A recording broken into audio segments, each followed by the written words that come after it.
Hey there, Knicks fans. How's it going? Welcome to another episode of Cap Rules Everything Around Me. Cream, get the money, dollar bills, y'all. My name is Jeremy Cohen, and we are 3 days, a little under 3 days away from the start of NBA free agency. A lot of chaos that I expect to go down. Really excited about it. It's the best time of the year. In the meantime, obviously, there's some drips and drabs rumors. Who knows what will come of those?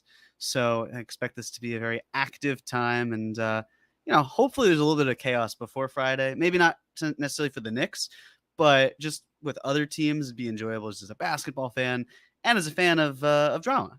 Who doesn't love a little drama? It's great. At least when it's not necessarily surrounding our own team, our own mental health.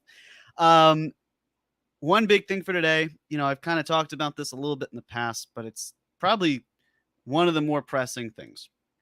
And it comes down to, do the Knicks want to be in the tax in the 2024-2025 season? Now, the Knicks don't have to solve that problem this summer. They could theoretically do it at the deadline, but given where they're at, I think it would make a lot more sense to solve it now. If they want to do that. Again, I am of the mindset it's not my money. I can understand kind of getting to the point where you don't need to hit the luxury tax this year. You can potentially be economical and still have your cake and eat it too. Next year is where I'd really like them to spend.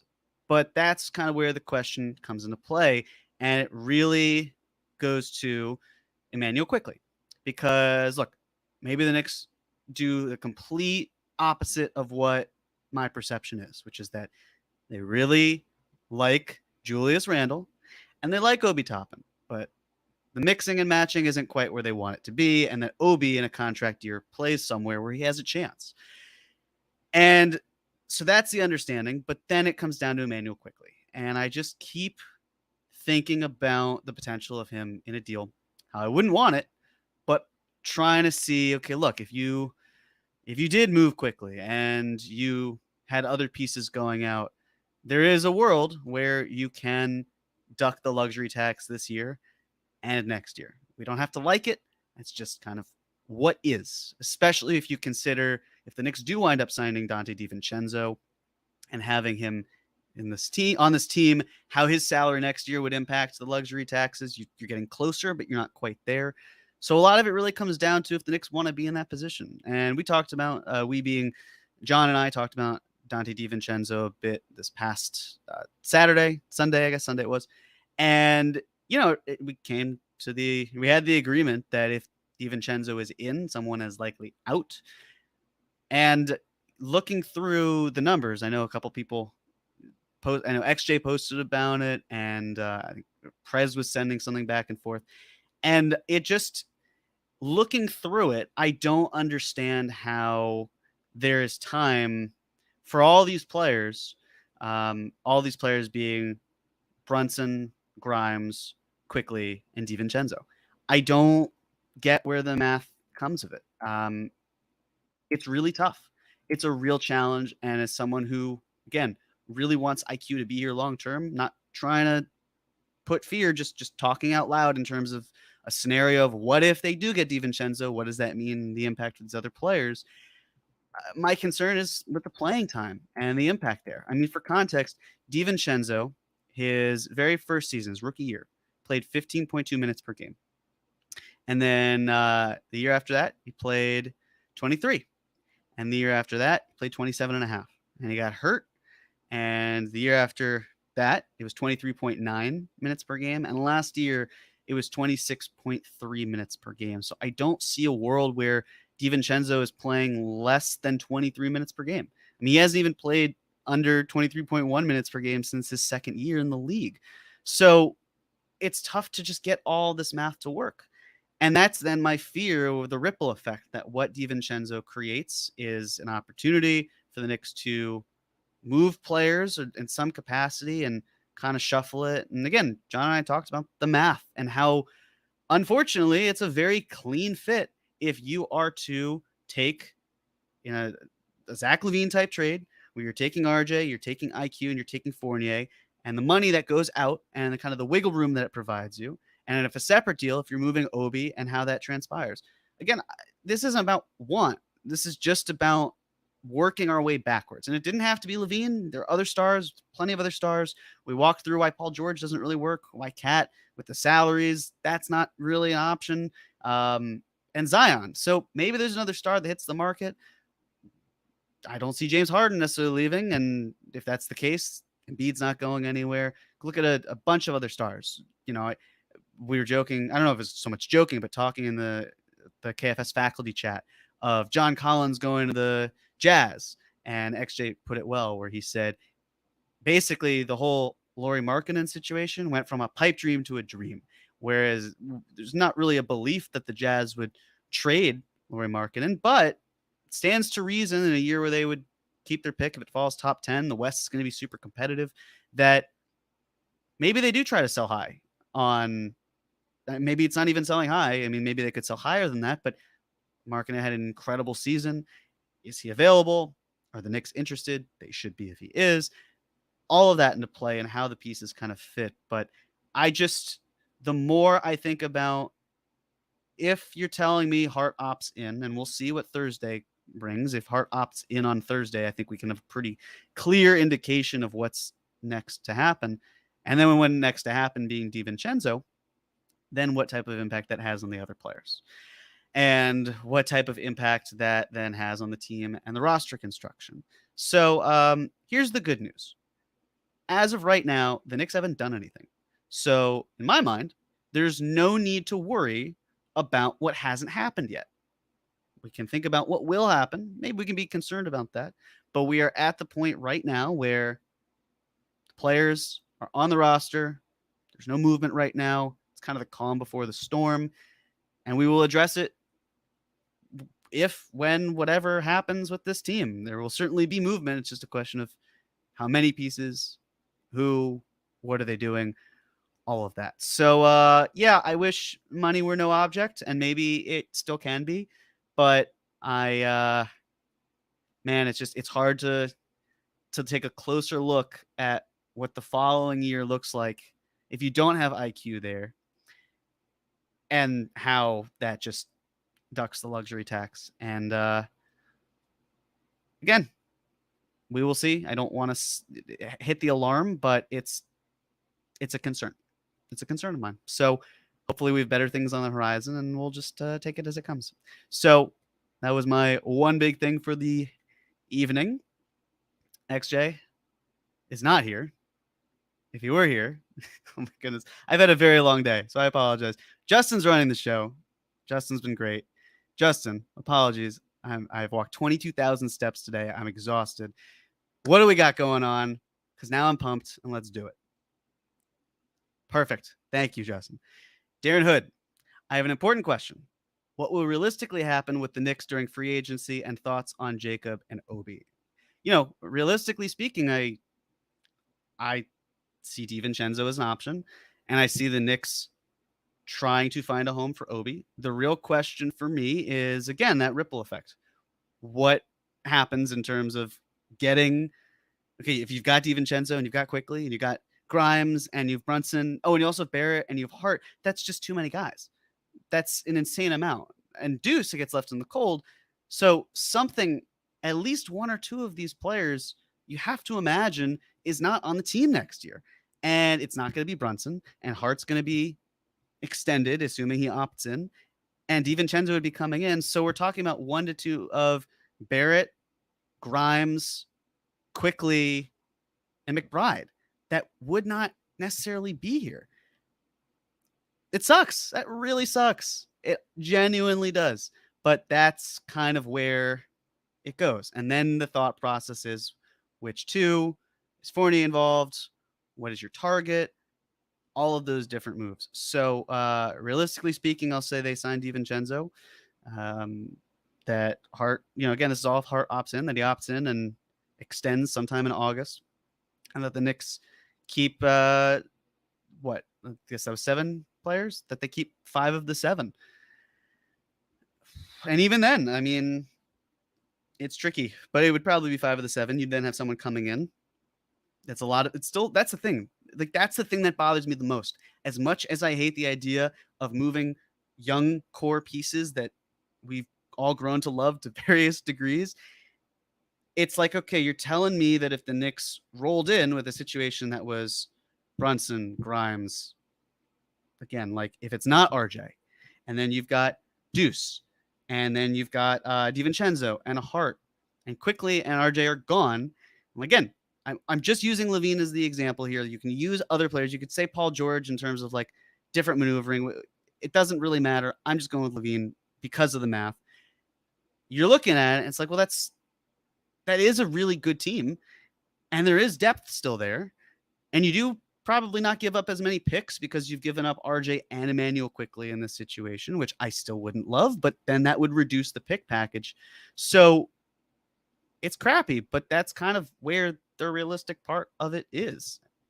Or they just mostly stand pat, right? Like maybe they do have too many guys.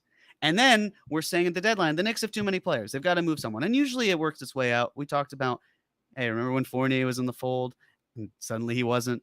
Derrick Rose was seeing minutes. Suddenly he wasn't. So these things do work their way out, but Hart's not going to lose minutes. If DiVincenzo's here, he's not going to see a drastic reduction.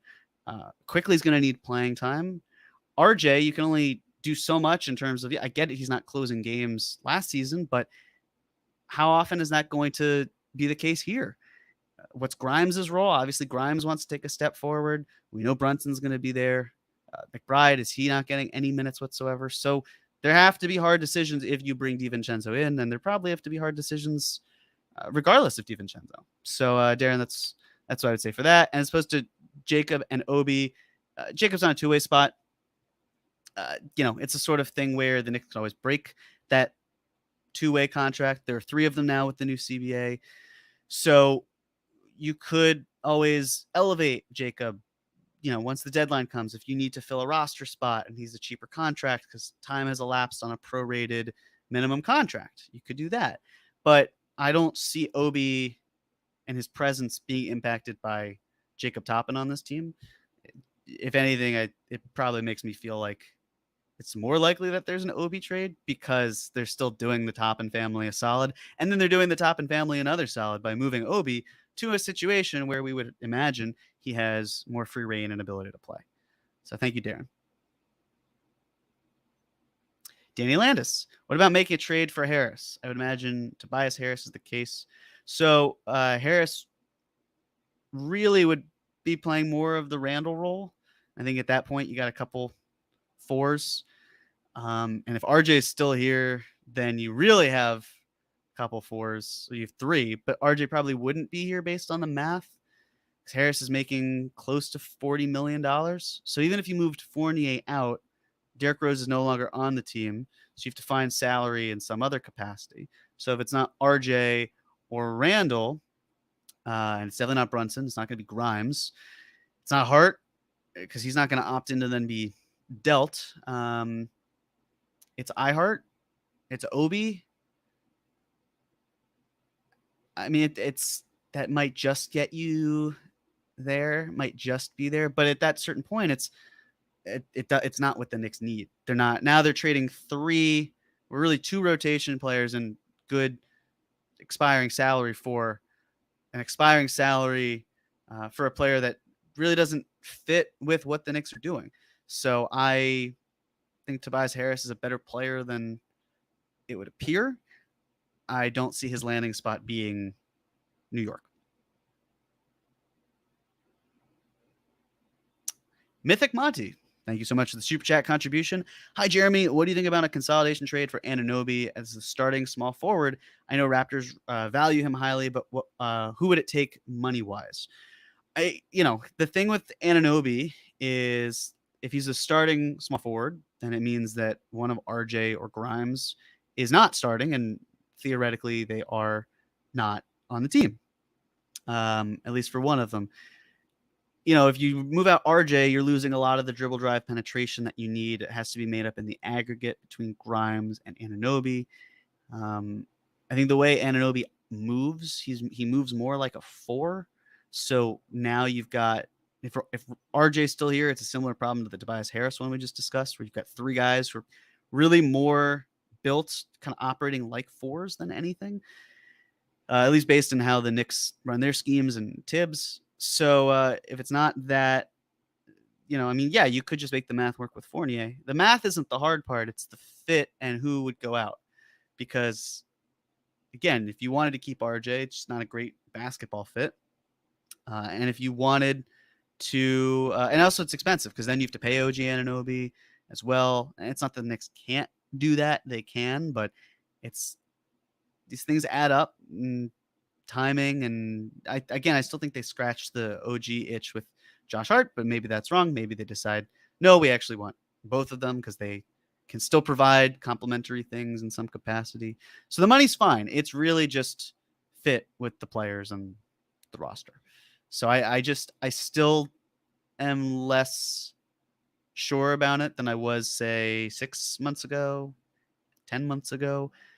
But the fact that he left Clutch is kind of interesting. Curious where he lands. So thank you, Mythic Monty. Jason M. Bagley mentioned Bruce Brown as an MLE target. Thoughts? I may prefer him to Dante. I wasn't sure if what was said was more sourced or kind of that ilk, because they're similar players in some capacity in terms of their roles. I like Bruce Brown. My fear for him in general is that he gets a huge bag, and which is good. I want him to get a bag, but that his role changes. I think he's perfect in that position. He's definitely good. They're around the same age. Strong defender, crafty for sure. I like him. My guess here is connections are what will win out if it were between the two of them, and Bruce Brown does not have the same connections that Dante Vincenzo has. So I'm thinking that, yeah, as a backup, but there are probably other teams that see Brown as not a backup. They see him as first priority. Like the Mavs, for example. Do they see him as first priority? Is there another team with the mid-level exception, full mid-level, that wants to give him the money right away and we get some sort of announcement right as free agency opens that he signed somewhere else? Wouldn't be shocked at all. So they're similar players. I do love the fact that DiVincenzo is such a great catch and shoot, high volume player, but I can't say I would be upset with Bruce Brown as a Knick. He'd be certainly very happy about that. Ranger, thoughts on the value proposition of holding on to their pick bevy past the deadline this season? For me, it seems like it would be more prudent to fire away a couple for an upgrade now. I agree. As long as the Knicks aren't too barren in terms of what they can offer, then that's important. We've talked about step in and how that can be impacting you. And it goes to show, and again, it depends on the player, it depends on the star, all these things. But the idea of, would you rather send out more young talent or future draft assets in terms of unprotected picks? And I think that if the Knicks if their number one star were in the building, and I don't mean that as any disrespect towards Jalen Brunson, who is phenomenal, had an incredible postseason. We all know how well he did, but someone who throughout the entire regular season as well can be that top 10, top 8 MVP type player. If the Knicks had that player, I think it would make a lot more sense to trade draft equity, but they don't. They still are looking for that player. So if it frees up your Stepien concerns, I don't like it. I understand it. I get it. I wouldn't do it that way, but I see kind of the method to that madness there. So the protected picks are now sort of it's hard to get stars with protected picks, but if you're able to put more players, good players on the table, that's when those picks might come into play. So I'm fine upgrading the roster. This is a roster that needs upgrading. I like the idea of adding talent through the mid-level exception. That's good. It just, again, don't mean to sound like a broken record. It's just going to be the case. That's just going to be a tough move as a result of that. It's kinetic. It likely has to happen. And if it doesn't, then we've got an issue with playing time and something we can all enjoy, because that will be a lot of fun. Julius Caesar. What is the actual benefit of bringing in DiVincenzo unless we're moving off from IQ? That's kind of where I have resigned myself to saying. I mean, unless you're able to move Deuce McBride instead of IQ, in which case you're able to do that. But I just, I'm in the same boat. I'm unfortunately that's my same mindset. And it sucks. And hopefully it's not the correct one, but that's peace comes in, peace likely goes out, circle of life. So yeah. Sherwin, Knicks Film School. Please tell us, how can the Knicks afford to re-sign IQ or to sign Dante DiVincenzo? So they're mutually exclusive. IQ's salary is going to be the same salary this season as it was always going to be. It's next year. He'd be extended, and his contract would take place the 2024-25 season. DiVincenzo, they can use the mid-level exception and sign him that way. I would assume that they duck the tax this year. They're able to do that. They can have both. It's really, can they play with both? Are there enough minutes long-term for both? But they can do it. They can extend in the same way that, they could theoretically last year have signed not Brunson, but Hartenstein with the mid-level exception and extended RJ Barrett. There's no issue with that extension. So they can do both. Julius Caesar again. Jeremy, although we lack the cap space, is there a world where we can force Brooklyn into a sign and trade for Cam Johnson? What number is realistic number? That's it's too rich for their blood in terms of millions. Yeah, there's a world. It's just a very complicated one. Knicks haven't gone after restricted free agents. I think that's the right move. Restricted free agency is often a trap. It's not always a trap. For example, there's a report that the Pistons are really interested in getting Cameron Johnson, reuniting him with Monty Williams, and that his offer could, I think it was like 4 years, 80 million, it might have even touched 100 million last I saw. I don't know. The Pistons can do that in the same way the Jazz could just take on John Collins' contract for nothing. Small market teams are able to overbid for talent because the cap goes up. It's better than what they have, and they're comfortable with it. It'd be kind of funny to see the Nets have to match a contract that's really high for a player, considering that was their MO to start their rebuild with guys like Tyler Johnson and Alan Crabb. The Knicks are going to have a really hard time of doing that. And, Cam Johnson, he's an EPM darling. The analytics love him. Really strong player. Not one the Knicks are going to get. It's just, it's not impossible, but it's so difficult, and I won't bore you, that I just don't see it as likely. But again, really strong player. Some team is going to get a good player, and hopefully it's the Pistons, and the Nets decide, we're good. That's too much for him, as good as he is. Will, thank you for the super chat contribution. I go to Nova. Dante DiVincenzo viewed as mean person by peers. I wonder if that is mean on the court and or off the court. But that's interesting. I don't know. Listen, if he gets along with Jalen Brunson, and if that's the reason Josh Hart opts in and extends instead, then he can be a little bit mean. But hopefully he's, if it's mean on the basketball court, love it. And if it's mean off of it, that's not great. Don't love that. I want people to be nicer.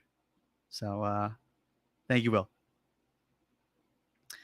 Flavor Phrase, thank you for the super chat contribution. Great work as always. Thank you. Thoughts on a three-way trade? Knicks get Spida, Cavs get Levine, Bulls get Obi, IQ, Evan, 2 firsts. Trade solves a lot of problems, right? It's funny you say this, because I had similar framework of the Knicks getting Spida and the Cavs getting Levine and the Bulls getting a hodgepodge of things. And I sent it to some friends, and the response was no. I get it. I think the thing with Donovan Mitchell is he obviously wants to be in New York. As I've said, I still feel like Brooklyn is a far more logical landing spot this year or next year. They've got so many picks. They want to keep Mikal Bridges. They want to build around him. And I actually am totally cool with that mindset.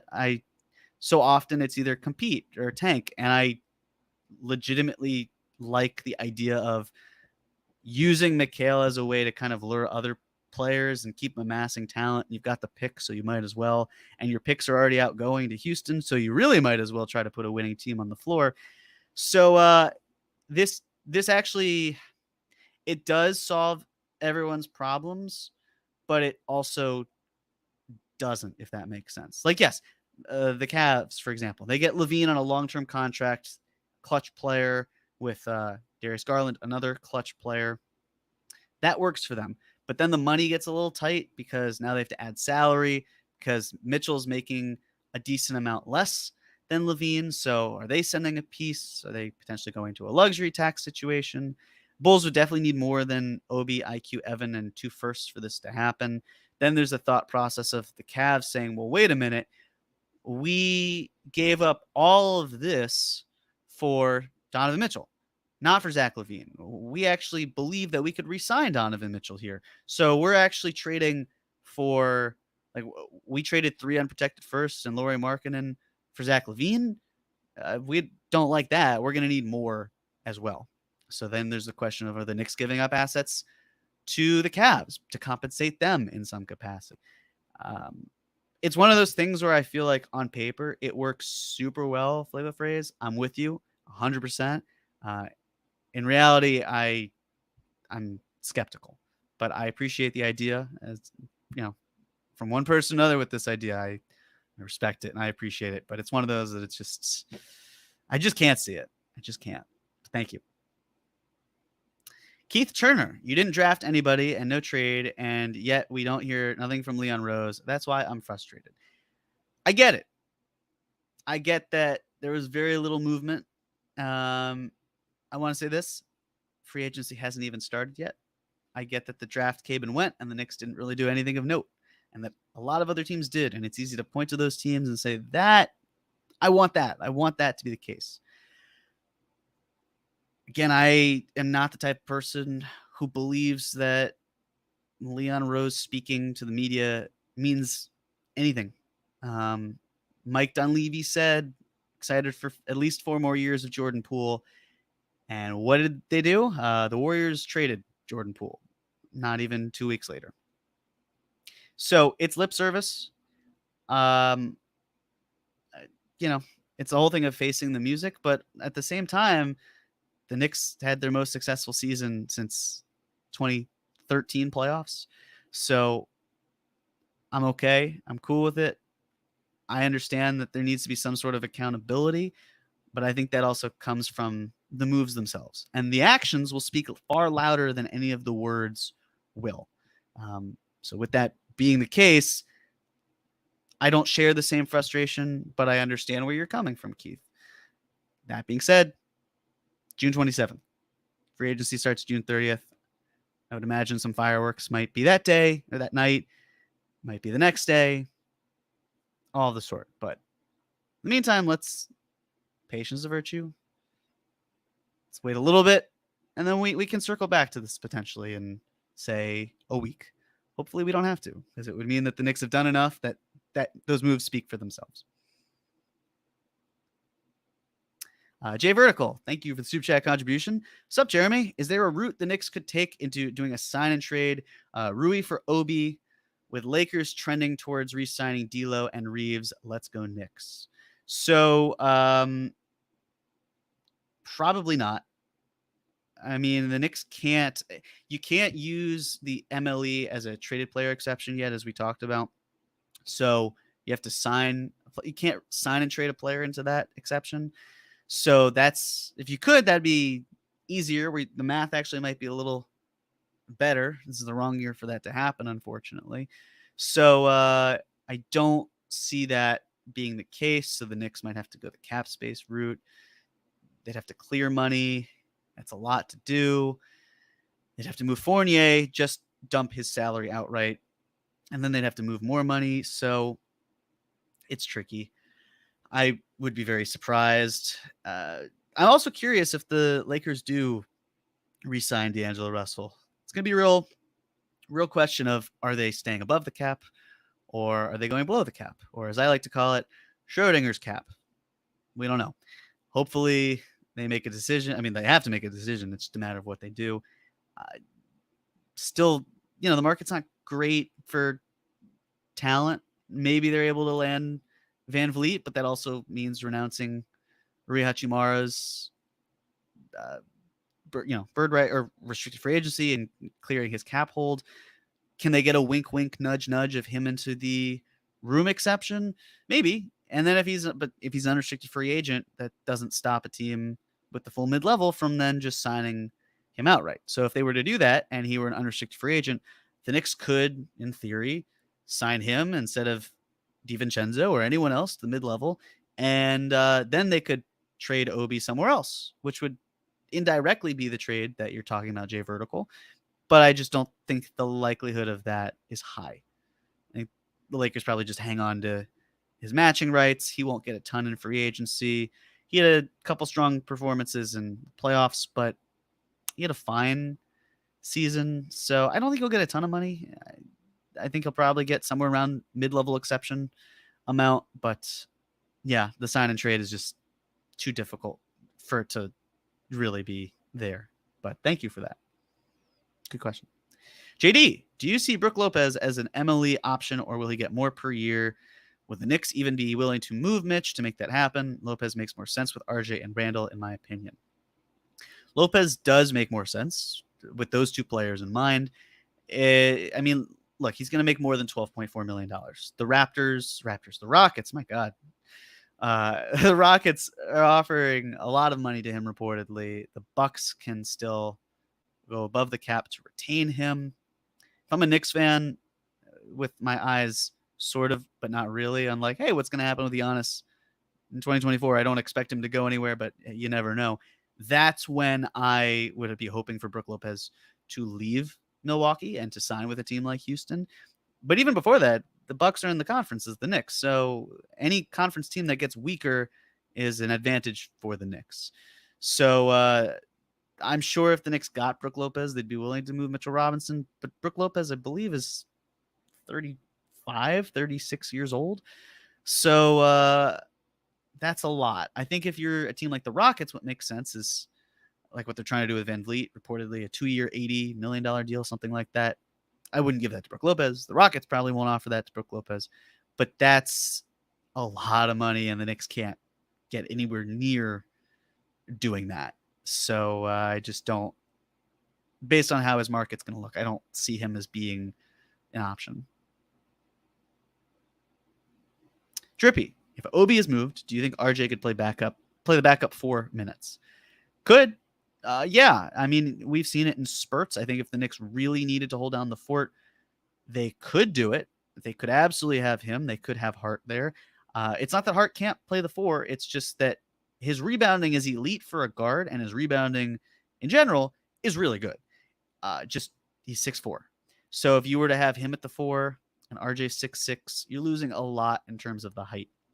And that's why I'm so curious about what the Knicks would do with addressing who would be Obi's replacement. And I'm stuck. It's almost one of those things where I'd see it if it happened in real time, and I'd either be extremely confused or be like, oh yeah, that was obvious. I should have seen that the whole way.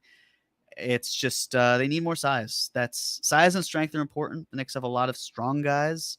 They just don't have a ton of size there. So he could do it, sure, but it just wouldn't be as optimal. And I think the other thing too is that backup 4 spot, you really need spacing. It's a really important part. That's part of why Obi's not playing more in Tibbs' eyes. It's part of why he may not be on this team next year. It's the spacing factor. And that's not what Hart's going to give you, and that's not what RJ is going to give you. So can you find someone who is a good enough player to see, 12, 15 minutes at the 4, space the floor, won't get absolutely torched on the defensive end? It's not the easiest, but I feel like there has to be someone out there. And again, if the Knicks don't like a move, they don't have to make it. It's just, there's a ripple effect with all of these things. So yeah, they could play the 4, or RJ could play the backup 4. Just the spacing concerns are very much apparent, and I would not love that. Nick Jr., 79. How do you feel about Anthony Simons for Fournier and Grimes? It creates room at the guard position. Simons is 25, good defender, and three-point shooter. I got to be honest, Nick, Simons is not a good defender. He's pretty poor. He's got a good pull-up ability. I'm at the point where it's like there aren't untouchable Knicks not named Jalen Brunson, but there are Knicks where if they move, I would really wince, right? Like I would wince at Emmanuel quickly because I think you're selling a little bit shorter than you could, but I recognize the contract is coming, but I recognize the contract is something that can help you with continuous soup. With Grimes, we saw how bad that starting lineup was when he was out and when Fournier was in his place, and then how he stabilized it to perfection. Not perfection, but it was that good. And he's on a cheap contract. You have him next year and the year after, and then you pay him. To me, if there's a player I'm more upset about moving, it's Grimes over IQ, and I'm upset about both. I can't understand the Grimes part of it. I can understand the IQ part of it, just because of, minute per dollar. I don't know or impact per dollar.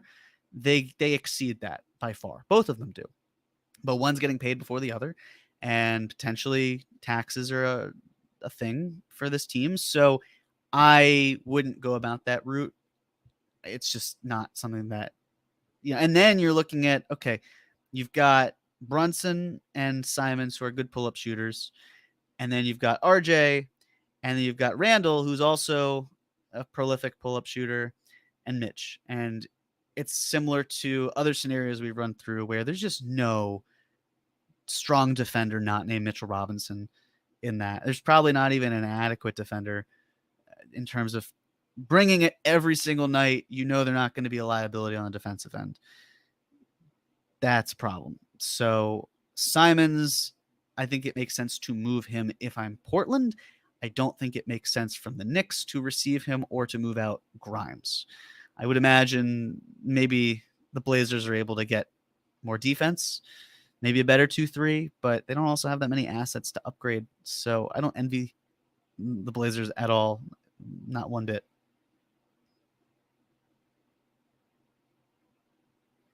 Gerard B. What are the Knicks going to do when Brunson gets his bag next contract in 2 years? I would hope that by that point, they are more than comfortable going into the tax for him, and it doesn't even matter because he can get paid. And I would imagine that the Knicks have forecasted, we know he's going to make a lot of money. How can we build a winner around him as he makes a lot of money?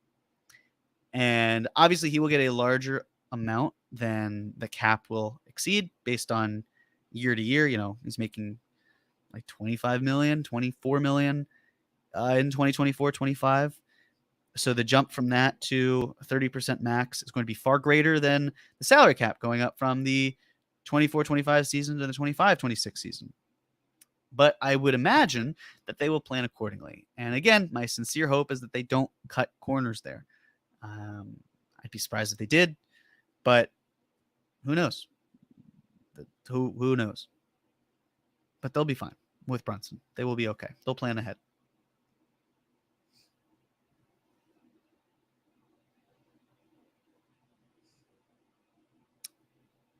What do we got next? Danny Landis. Jay, what's up, bro? Have you heard any rumors? No. Not to be boring, I haven't heard anything. It's pretty quiet right now. There's just not a lot. I wish I had better answers. I wish I had the intel. It's just I don't know. It's more of a read and react than it is anticipate sort of thing. So I'm relying on a lot of the other people to report stuff, and I'll react to that. But no, I'm not going to be your rumor guy because there's nothing I really have that would be of note. Akiva, who would be a good locker room vet to target if Derrick Rose doesn't come back? Man, that's a great question. It's so difficult because we're not in the locker rooms. So we're going off of perception.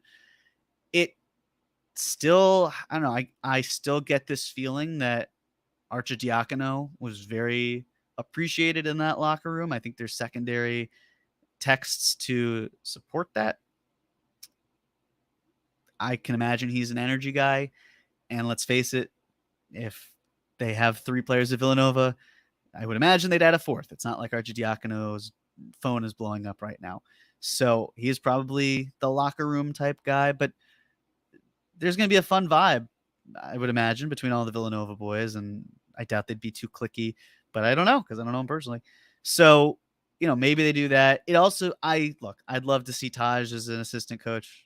I think we all would love that. But this is now a team of veterans. This isn't really a rebuilding team anymore. They've crossed that threshold. They're a team that's ready to compete in some capacity. And so, yes, you need mentorship, you need leadership, but they also don't need hand-holding. Who knows how many of the young players are still going to be on this roster? Hopefully it's a decent amount, but it's going to be, at least 3? So if it's at least 3, let's say 6 or 7 are guys 25 and up. That's a veteran-focused team. That's different than where we have seen this Knicks team in a while. Probably 2 seasons, because that awful season of 2021-22 had a lot of veterans on it, and look what happened. So it's nice to invest in the youth, but I think in terms of the locker room vet presence, they've got enough veterans there where they can handle themselves just fine, and they come from esteemed programs: Villanova, Kentucky, Duke, assuming RJ's there. So Kentucky, assuming IQ and Randall are there. Yeah, so I think they'll be fine in terms of vets, I would imagine, from the outside looking in. Bo Ismail, I wouldn't mind DeAndre Hunter. Move RJ back to the 2. Yeah, they need a really good catch and shoot guy. Maybe that's what Hunter has been. I know there's one year where, pull up wise, he was just butter. He was off the charts. Great, has not gotten to that level. But yeah, it's like, okay, well, you're trading for DeAndre Hunter. Who are you sending out? Money's got to work. Atlanta's trying to slash some payroll.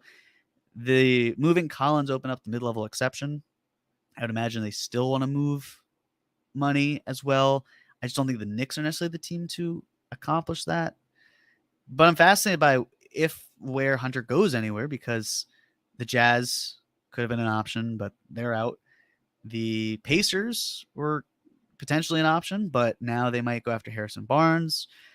I think if Kuzma doesn't sign in Sacramento, that would make some sense for the Hawks, for the Kings. So there are other spots that I would imagine Hunter would fit in better, and that more easily are able to take on his money than the Knicks would be. So, there's got to be a low usage, strictly catch and shoot guy. Grimes does that role to perfection. I don't see Hunter doing that. And I think he's getting paid to the point where you can't have him be just an expensive off-ball wing. I just don't think that works. Ben Kim Gervey, thank you for the Super Chat contribution. Ben, does the new CBA change the relative value of future-focused assets, picks, short-term assets, expirings, etc.? Yeah, it does. Well, for the short term, it's essentially, if you have to hit a certain threshold before you get to training camp, it helps to take on money, especially, expiring money, especially if the free agent class might not be particularly strong. For example, this class I don't think is, it's not very top heavy, but there's some good depth talent there. Next year, I'm fascinated by it because Sabonis likely off the table. Brown could sign all NBA contract or an extension of some sort. DeJounte Murray will hit free agency, but not a ton of teams with cap space there. Maybe Anunoby hits free agency, maybe not, but teams are going to have to spend some sort of money. In terms of the long-term assets, if you feel like you have really good second-round picks in the future, you're not going to want to move those. If you have a lot of picks, You might want to consolidate at some point because you can't pay everyone, but you're also going to want to hang on to them because it's good currency, probably better so than, it's a lot of cheap talent. But I'm also fascinated by how this will lead to teams no longer paying third and fourth options like their second and third options that they can just kind of freely move. That ship seems to have sailed. And I really wonder how that impacts someone like Quickley, where Quickley is going to want as much money as he can get. Completely understand that. Why wouldn't he want that? Jordan Poole was sixth man for the Warriors, won a title with them, essentially dumped to the Wizards. Tyler Hero seems like he's thrown into every single Dame rumor. Yeah, I mean, those are the guys who I think were considered to be a tier above Quickley from the offensive standpoint. Obviously, Quickley makes up for a lot of that defensively, but you kind of consider that, and then you're left thinking, okay, well, what's Quickley going to get? How easy is it for us to move him? Do we want to go through that process? Hopefully the Knicks do, but I can't help but wonder if his salary demands might stay stagnant, and the Knicks might say, look, we're not going to do that. Other teams might say, well, we're happy to bid for him and all of that. But the Knicks don't typically let these players get to restricted free agency. They try to make it work. And if they don't make it work, they will technically show you the door. If not soon, if not immediately, it's soon. So, yeah, it changes a lot. The whole approach is very different, and cost-cutting moves. Like, look at the Nuggets.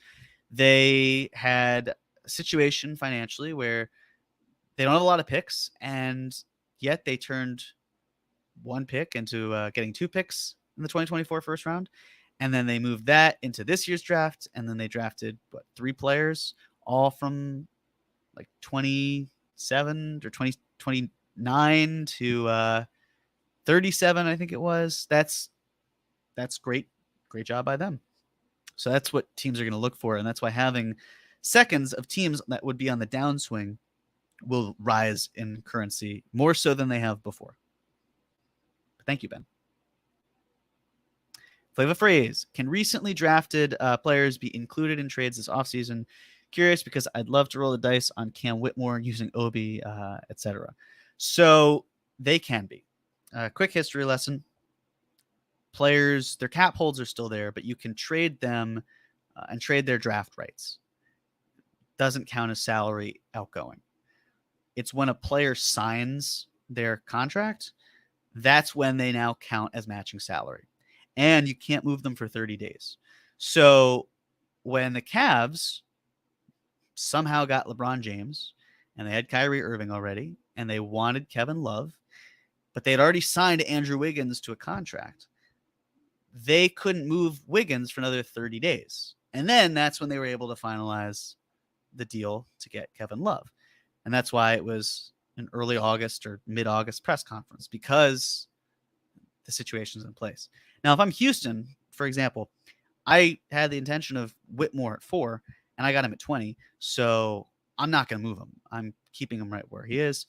Teams often don't move off of these rookies unless they are including them as part of a large trade. So a team that trades for Dame, they would probably put someone in that type of deal. But it's unlikely that you'll see it for a team that is not sending out a star, sending out anything lower than that. It's just they don't add it. Sometimes you can be added for salary, but again, there's a waiting period and all that stuff. So I just don't, for the Knicks, that's unlikely to happen. They're not going to get any of these picks, or the players drafted with these picks. They made up their minds on draft night. We don't want them. And that's kind of that. Dirty Dancer. If IQ has to be sacrificed, I'd rather be packaged with Randall for a big. Would even gamble on Zion. Yes, that's admittedly how I've felt in terms of the following offseason. It's like, cool, you get Quickly. Let's say he makes $20 million in his first year if it's an ascending deal. Or maybe it's not. Maybe it's a descending deal and they actually get him for much cheaper than we'd initially thought. And you pair that with Randall's salary that's with the trade bonus, the trade kicker somewhere around $30 million. You're looking at up to $50 million in salary. A lot of guys making that money where the math works. Perhaps that could be the case. But yes, if there's no one on the market that's quite that level, where you're moving IQ out and you're getting Randall out the door this year, then there's no one. It's still tough for me in terms of with Zion because of the spacing, how now you're looking to move Mitch or you're looking to move RJ and you have to find somewhere where it works. But, it's the sort of thing where it just takes a lot of other pieces. But that's star talent. If you get a star on the door, you want to try to build around them. Zion's a star. The availability, of course, we know. But yes, there's certain packages where you could understand an IQ and where you don't understand an IQ. I'll know it when I see it, sort of thing. Will, how would you feel about a Tory Craig edition? Weird question, I know. Will, not a weird question at all. I appreciate the question. Tory Craig, I envision him as being re-signed by the Suns. They can sign him for 120%, I want to say, of what he was making. So it might be a little more than that. Might be. Anyways, minutia. In terms of here, yes, definitely could see how he bridges the gap. I don't know if he would be comfortable coming to a place where he's likely to only spend 15 to 20 minutes backing up Julius Randle. Makes more money, most likely, staying with the Suns. I mean, unless the Knicks offered the full mid-level exception. And even then, he's, I believe, 33. So that's a lot of money to give to a 33-year-old. Doesn't have that PJ Tucker impact. So I wouldn't necessarily see the fit here.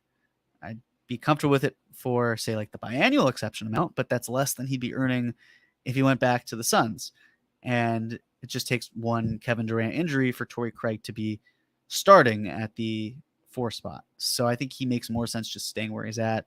I expect him to do that, but maybe another team comes away and says, yeah, let's do this, Tory. Let's make it worth your while. I just don't see that being the Knicks. I think the thing that makes the most sense for the Knicks, if Obi's going out, it's to trade for a 4, either 1-to-1 or in general. Could be another transaction, something of the sort. Ranger, how long can the Knicks really kick the can down the road? Can't see them having any top 10 picks in the foreseeable future. I guess it's the question of what does kicking the can down the road mean in this context, right? Because it's not like they traded out of this draft on draft night. They traded out when they wanted Josh Hart. So yes, they could have traded into the draft. That would have been the opposite of kicking the can down the road. But they kind of just stood pat based on where they entered the draft. Again, I wanted them to draft this year, especially if they didn't draft last year. But I think the numbers are going to be so close that I can see why they may not have done it, but we'll have to wait and see, because if the numbers shake out in that way, then it makes total sense. And if they don't, then I've got some questions that I will be asking myself live on air, likely on Friday.